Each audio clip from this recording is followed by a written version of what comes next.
them motherfuckers down in there, so what's me? They dead. Another civil war. Censors called one of these a corrupting influence on children and had it pulled from cinemas within 48 hours. One got its director blacklisted, and one was so sexually explicit that the animator was prosecuted in criminal court. Number 15. Wizards, 1977. Ralph Bakshi had already spent years making films that gave censors headaches, but Wizards was the one where he tried to meet the mainstream halfway and still ended up with something that got banned in multiple territories anyway. 20th Century Fox distributed it, which gave it a level of legitimacy his previous work had never enjoyed, and yet the film still managed to generate serious controversy almost everywhere it screened. The premise is ambitious. 2 million years after nuclear war has reduced civilization to ruins, two wizard brothers wage war over what remains of the world. Avatar represents magic and nature. Black Wolf represents technology and fascism. The allegory is not subtle. Bakshi was never subtle, but what distinguished Wizards from his earlier work was a genuine attempt to build something mythological. Something that could sit alongside Tolkien and not feel embarrassed about it. The film is visually extraordinary in places, combining traditional animation with rotoscoping and repurposed World War II propaganda footage, which is where the real trouble started. Several sequences use actual Nazi rally footage and Wehrmacht combat material, barely altered, playing under Bakshi's animation. The effect Bakshi was going for was to make Black Wolf's forces feel genuinely threatening by grounding them in real historical horror. What censors saw was Nazi imagery in a film that children might attend. In West Germany, the film was refused certification entirely. Several Scandinavian countries required significant cuts before allowing theatrical release. Australia classified it for restricted audiences only, which effectively killed its commercial prospects there. It made around $9 million theatrically against a $2 million budget, which Fox considered a modest success. Bakshi considered it a compromise. He later said, Wizards was the film where he learned that trying to please everybody was the fastest way to please nobody. His next film would prove that lesson completely. Number 14.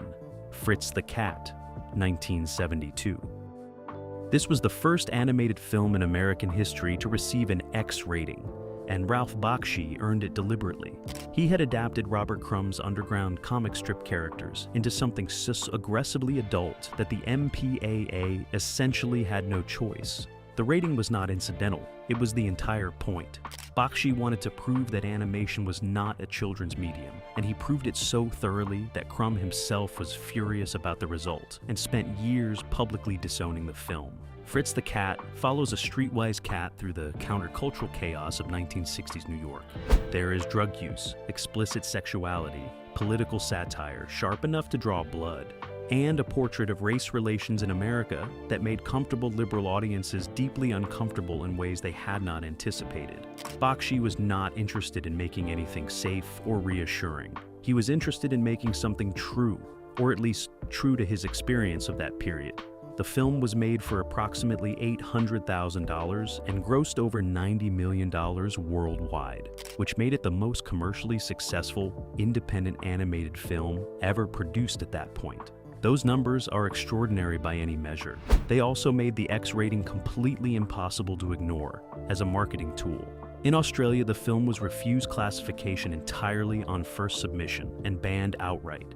In the UK, the BBFC refused certification for several years before eventually passing a heavily cut version for adults-only release. Several American states attempted to block theatrical screenings through local censorship ordinances. Crumb's anger at the adaptation was genuine and sustained. He felt Bakshi had taken his characters and stripped out their complexity, turning satire into exploitation.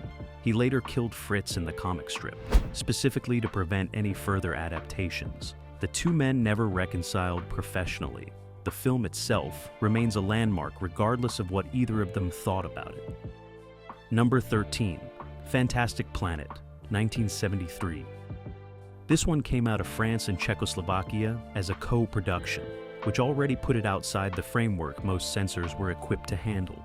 René Laloux directed it based on Stephen Wool's science fiction novel, and what he produced was so strange, so genuinely alien in its visual language and its ideas, that authorities in several countries simply did not know which category of objection to apply to it.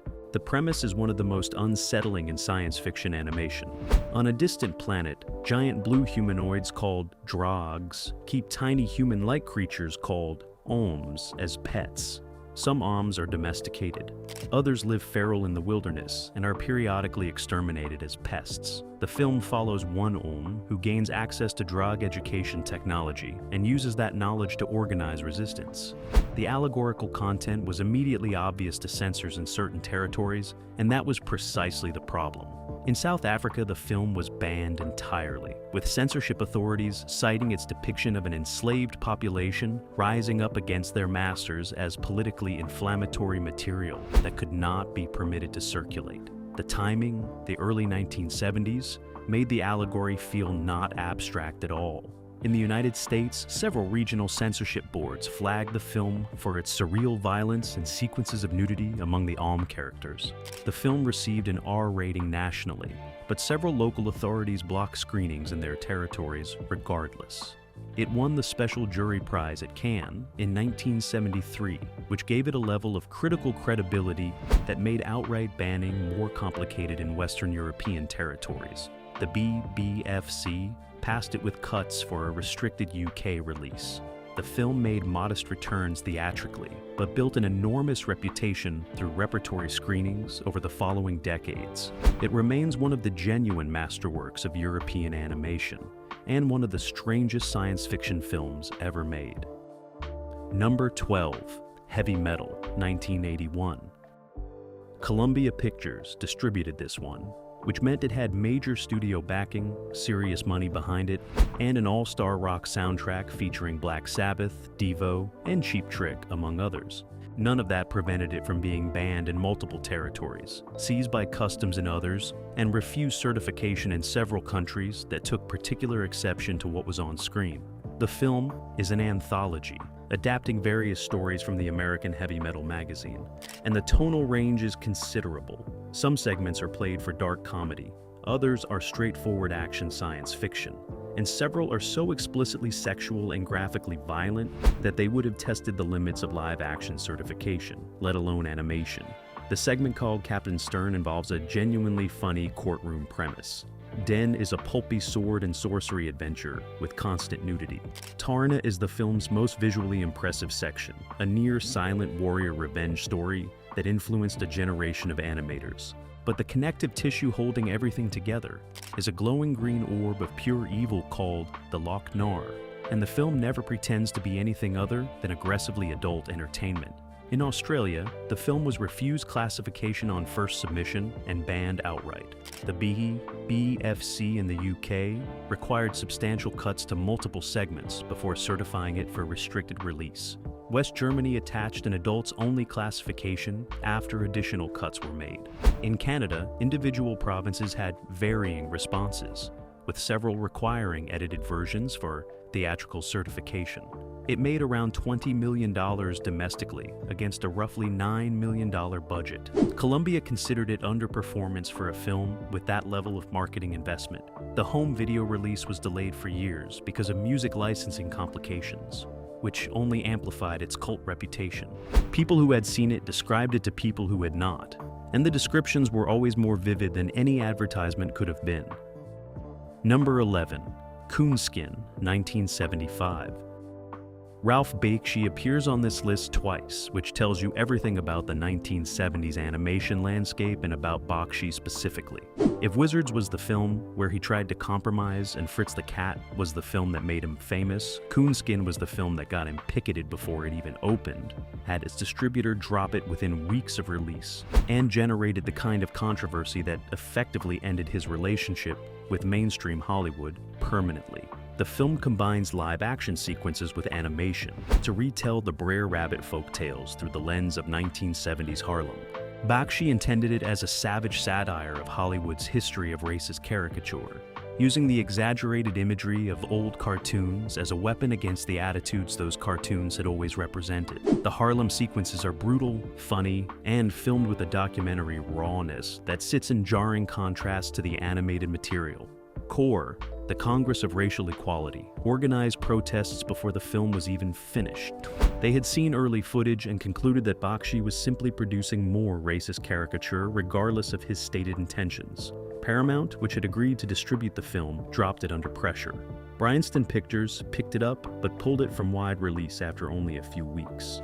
In the UK, the BBFC refused certification entirely on first submission. The combination of explicit content and racially charged imagery made the certification process extraordinarily complicated, and the board ultimately declined to engage with it for several years. It barely made any money theatrically. The controversy had preceded it so thoroughly that most cinemas would not book it. Bakshi has always maintained that the critics of the film fundamentally misread what he was doing. Whether he was right is a debate that has never been fully resolved, which is perhaps appropriate for a film this genuinely complicated. Number 10. Belladonna of Sadness, 1973. This one came out of Japan, and it is unlike anything else on this list. Ichi Yamamoto directed it for Mushi Production, the studio Osamu Tezuka had founded, and what he made was so far outside the boundaries of what animation was supposed to be that the studio went bankrupt partly as a result of its catastrophic commercial failure. That did not stop it from being one of the most visually extraordinary films of the entire decade, animated or otherwise. The film is loosely based on Jules Michelet's 19th century historical essay on witchcraft, and follows Jeanne, a peasant woman in medieval France who was brutally assaulted on her wedding night by the local lord and his court. Broken and abandoned, she makes a pact with the devil and gradually transforms into a figure of power and transgression. The animation style draws heavily from psychedelic illustration, Gustav Klimt, Aubrey Beardsley, and Art Nouveau, and the results are genuinely breathtaking in moments and genuinely disturbing in others. The film is explicitly sexual in ways that went far beyond anything Japanese animation had attempted for theatrical release. The depiction of the assault in the opening act caused immediate problems with censors in every territory where distribution was attempted. In West Germany, the film was refused certification entirely. The UK censors would not engage with it at all for several years. In Australia, it was banned outright. Even in Japan, the theatrical run was brief and the box office was dismal. Mushi Production folded shortly after release, and the negative was essentially lost for decades. A restoration was eventually completed in the 2000s, and when the film was re-released internationally, it was greeted as a rediscovered masterpiece. Variety called it one of the most beautiful animated films ever made. The same film that bankrupted its studio is now considered a landmark of world cinema. Number 9. The 9 Lives of Fritz the Cat, 1974. The original Fritz the Cat had made an extraordinary amount of money, and a sequel was commercially inevitable, regardless of how anyone felt about it artistically. Robert Crumb refused any involvement whatsoever. Ralph Bakshi also refused, which meant the sequel was handed to Robert Taylor, who had none of Bakshi's ferocity and none of Crumb's underground credibility. What emerged was a film that managed to get itself banned in several territories, while simultaneously being significantly less interesting than the original, which is a difficult combination to achieve. The premise drops Fritz into a series of fantasy sequences as he sits in his apartment, getting high and imagining alternate lives for himself. One sequence places him in Nazi Germany, another puts him in a degraded vision of the Arab world, a third sends him to a version of the American ghetto so reductive in its imagery that it generated immediate and sustained criticism from civil rights organizations. The X rating was essentially automatic given the franchise association. But where Bakshi's original had earned its rating through genuine provocative intent, the sequel felt like a film that had absorbed the surface elements of transgression without understanding what made transgression meaningful. Critics who had defended the original found themselves unable to defend this one on the same grounds. In Australia, it was refused classification on first submission. The BBFC in the UK declined to certify it for several years. Several European territories banned it outright, with West Germany again refusing certification entirely. It made considerably less than the original, and the reviews were brutal almost across the board. Crumb watched its failure with what he described as complete indifference. He had killed Fritz in the comic strip the previous year specifically to prevent further adaptations, and the sequel's reception justified that decision entirely. Number 8. Shame of the Jungle, 1975. This Belgian and French co-production arrived with a simple and extremely effective premise. Take the Tarzan mythology, remove every restraint, and animate the result for an adult audience with as much graphic content as the medium could accommodate. Director Pisha made no attempt to disguise what he was doing. The film is a parody in the most aggressive sense of the word, and the target is not just Tarzan, but the entire colonialist fantasy the character has always represented. The title character is a walking joke. The villains are absurdist grotesques. The female characters are drawn with a kind of exaggeration that made censors reach for their certification stamps before they had finished the first reel. The violence is cartoonish in the literal sense, but sustained in ways that pushed against the limits of what various national certification boards considered acceptable, even for adults-only material. What made the film additionally complicated for censors was the American version, which was dubbed with new dialogue by a cast that included John Belushi, Bill Murray, and Christopher Guest, all working at the height of their National Lampoon-era popularity. The dubbed version was significantly cruder than the original French script, and that crudeness was precisely what American distributors believed would sell tickets. In Australia, the film was banned outright. The BBFC refused certification for the UK release for 2 years, before eventually passing an extremely cut version for restricted adult audiences only. Several American states attempted to block screenings through local ordinances, despite the national R rating. It made modest returns theatrically, but the home video market was where it found its real audience. The combination of recognizable comic talent in the dubbed version and the film's cheerful refusal to respect any boundary gave it a reputation that spread well beyond what its theatrical run suggested. Number 7. Allegro Non Troppo, 1976. Bruno Bozzetto made this Italian animated film as an explicit parody of Disney's Fantasia, which sounds like a relatively safe creative decision, until you examine what Bozzetto actually put on screen. The film combines live-action sequences with animated segments set to classical music, and several of those segments are so dark, so genuinely despairing in their view of human nature and civilization that censors in multiple territories found themselves in the unusual position of objecting to an animated film that was not sexually explicit, but ideologically troubling. The segment set to Ravel's Bolero is the film's centerpiece and its most controversial sequence. It depicts the entire history of evolution and civilization as an unbroken chain of consumption, violence, and self-destruction, beginning with a single-cell organism discovering a discarded Coca-Cola bottle and ending with the full horror of industrial modernity. The imagery is beautiful and deeply pessimistic in equal measure. Another segment set to Debussy's Prelude to the Afternoon of a Faun involves a satyr pursuing a series of women through an idyllic landscape, and the sexual content of this section generated specific objections from censors in several territories.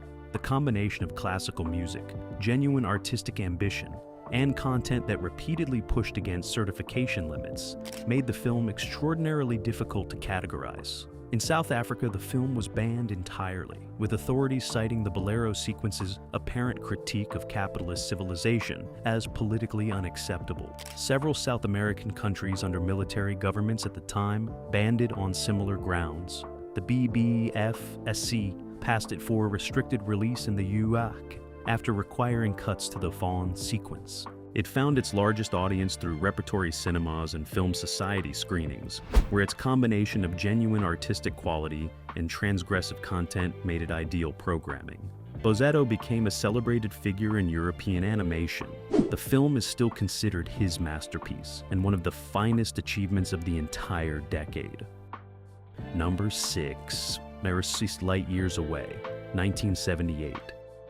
René Laloux appears on this list for the second time, which alongside Bakshi's double appearance confirms that the 1970s animated film landscape had a very small number of directors genuinely willing to push against every available boundary. where a fantastic planet had been strange and allegorical.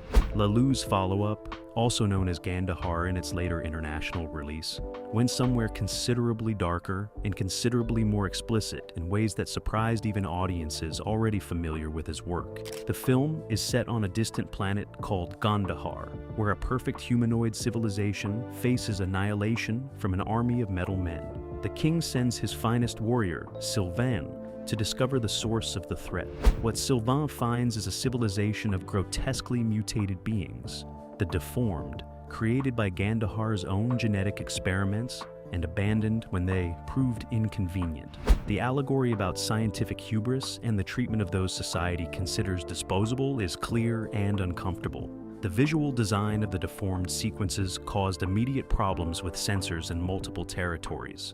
The mutations are depicted with a specificity and a lack of sentimentality that pushed well beyond what certification boards expected from animated content. Several sequences depicting violence against the mutated characters were flagged repeatedly. In West Germany, the film was refused certification on first submission and required substantial cuts before a restricted release was approved. Australia banned the original cut entirely. The BFC required edits to several sequences before certifying a restricted release for UK audiences. It performed modestly in France, but struggled to find theatrical distribution in most other territories due to the certification complications. An English-language version with a revised script was produced years later and released internationally, but that version softened many of the elements that had made the original so troubling.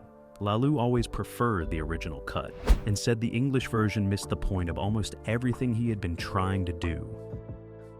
Number 5. Watership Down, 1978.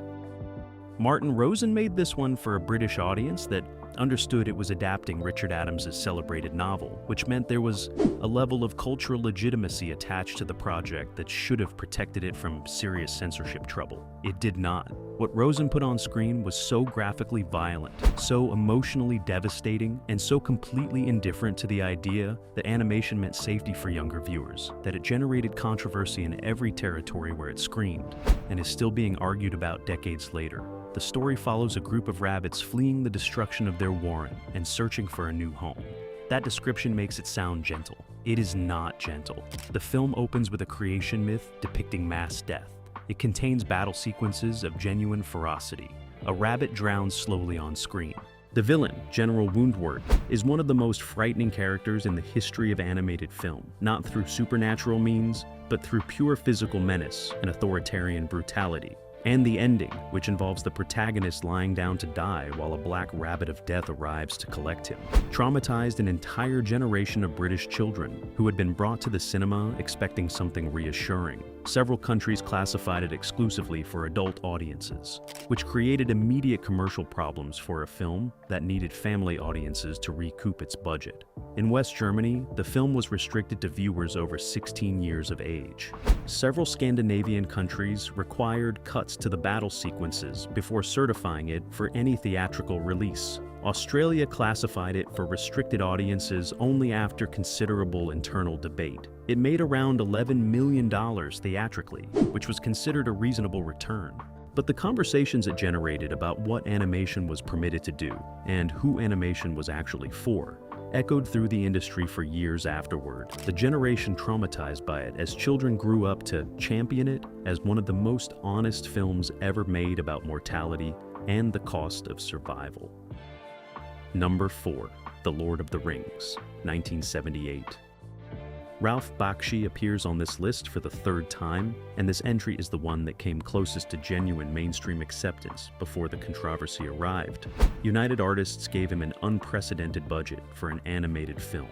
The source material was the most beloved fantasy novel of the 20th century. The ambition was to do in animation what no live-action production had yet managed to pull off. And for a significant portion of its running time, Bakshi came remarkably close to achieving exactly that. The film covers roughly the first half of Tolkien's story, from the Shire through the events at Helm's Deep, and it uses Bakshi's rotoscoping technique extensively, filming live-action performances and tracing over them to create a hybrid visual style that was either visionary or unsettling. depending entirely on who you asked. The battle sequences have a weight and a confusion and a genuine danger to them that straight animation could not have achieved on that budget. The problems came from multiple directions simultaneously. Tolkien's estate was deeply unhappy with the adaptation and made their objections loudly public. Several sequences depicting the Nazgul and the Battle of Helm's Deep were flagged by censors in multiple territories as too disturbing for the audiences most likely to attend a Tolkien adaptation. In West Germany, the film was restricted to viewers over 12 years of age. Several American regional censorship boards flagged the violence for local restriction. But the most damaging controversy was the ending. The film stops abruptly in the middle of the story, and without any acknowledgement that it is incomplete. Audiences who did not know the source material were genuinely confused. United Artists had planned a sequel that never materialized. Bakshi has never fully explained what happened. The film made $37 million against a budget of around $8 million, which should have been enough to fund the continuation. It was not, and the story was never finished.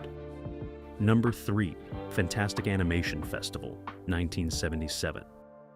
This anthology release is the least well-known entry on this list, and also the one with the most complicated censorship history, partly because its distributed nature made it extraordinarily difficult to regulate consistently across different territories. The film collected short animated works from filmmakers across Europe, America, and Canada, and the selection criteria appeared to be maximum artistic ambition combined with maximum disregard for what certification boards considered acceptable. Several of the shorts included were already individually banned or restricted in their countries of origin before being assembled into this collection. The act of packaging them together under a single theatrical release created fresh censorship challenges in every territory where distribution was attempted, because each country's board had to evaluate not just the individual shorts, but the cumulative effect of presenting them as a unified program.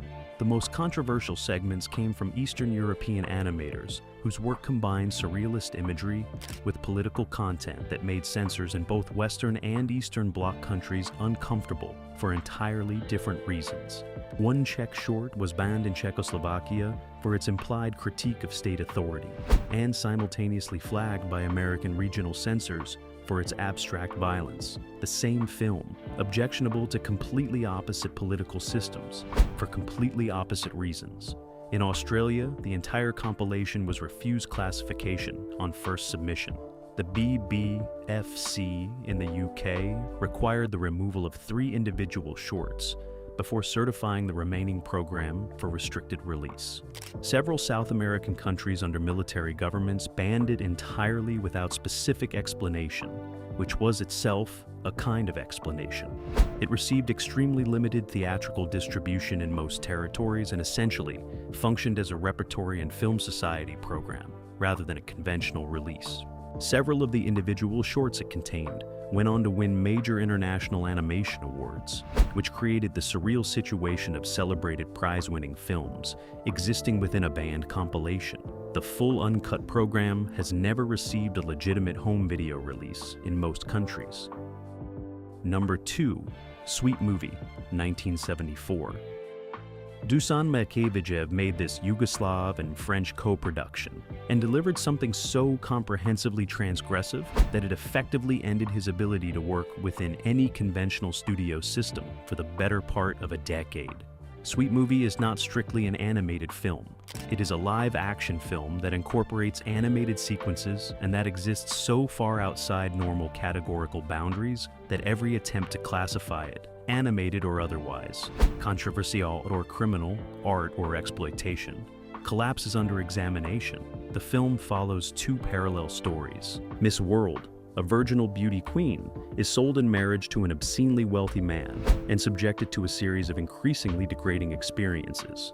Meanwhile, Anna Planet, the captain of a boat called Survival, whose figurehead is Karl Marx, seduces and murders young men in vats of sugar. The 2 storylines share nothing except Makavejev's absolute refusal to treat any of it as metaphor that needs to be kept tasteful. The animated sequences appear throughout the film, and were specifically cited by censors in multiple countries as the element that tipped the content from merely extreme into something they lacked the certification language to address. The combination of animated material with explicit live-action content in a single theatrical release created procedural chaos for certification boards that had separate standards for each medium. In Canada, the film was seized by customs officials before it could screen at the Toronto Festival and was not released for years. The BBFC refused certification in the UK for almost a decade. Australia banned it entirely. West Germany refused certification on multiple submissions. The United States never gave it a national release at all, and it circulated exclusively through underground screenings and bootleg copies. Makavejev fled Yugoslavia after the film was banned there too. He eventually made Montenegro in 1981 and gradually rebuilt a reputation. A Sweet Movie remains the most extreme film he ever made, and one of the most comprehensively banned films of the entire decade. Number 1, Wizards of the Lost Kingdom, Adjacent Cut, 1978. Actually, the true number 1 position belongs to a film that spent longer on more banned lists in more countries simultaneously than anything else produced during the decade. Tarzoon. Shame of the Jungle had already appeared earlier on this list as the Belgian original, but the American dubbed version, released in 1978 with the National Lampoon cast attached, generated a completely separate wave of banning and restriction that dwarfed the original controversy and ran into the early 1980s before finally being resolved in most territories. The dubbed version was considered so much more explicit than the original French language cut, not because any images had changed, but because the new dialogue made the content of those images unmistakably unambiguous, that countries which had passed the original found themselves banning the dubbed version on fresh submissions. This created an extraordinary legal and censorship situation, where the same film existed in 2 versions with entirely different classification histories across dozens of territories simultaneously. In Australia, the dubbed version was banned independently of the original cut, meaning both versions were separately prohibited. The BBFC in the UK had already restricted the original and refused to certify the dubbed version at all for several years, eventually passing it with cuts so extensive that distributors found the resulting version commercially unviable. West Germany banned the dubbed version outright on the grounds that the English dialogue made explicit what the French version had permitted to remain ambiguous. The involvement of Belushi and Murray, both of whom went on to major Hollywood careers within a year of its release, made the film impossible to simply ignore. Every time either of them appeared in a successful film, journalists would resurface the connection, and distributors in restricted territories would face fresh pressure from authorities who had not previously been aware of it. It is the only film of the decade to have generated active censorship responses across 5 separate continents, on 2 separate occasions, in 2 separate language versions, for essentially the same content. No other animated film of the 1970s came close to that particular achievement. These 15 films got pulled from cinemas, seized at borders, and prosecuted in court. Censors burned through ink trying to contain them. But animation that genuinely disturbs people is animation that genuinely means something. Decades later, the bans have mostly been lifted, and what remains is the work itself. Most of it still holds up completely.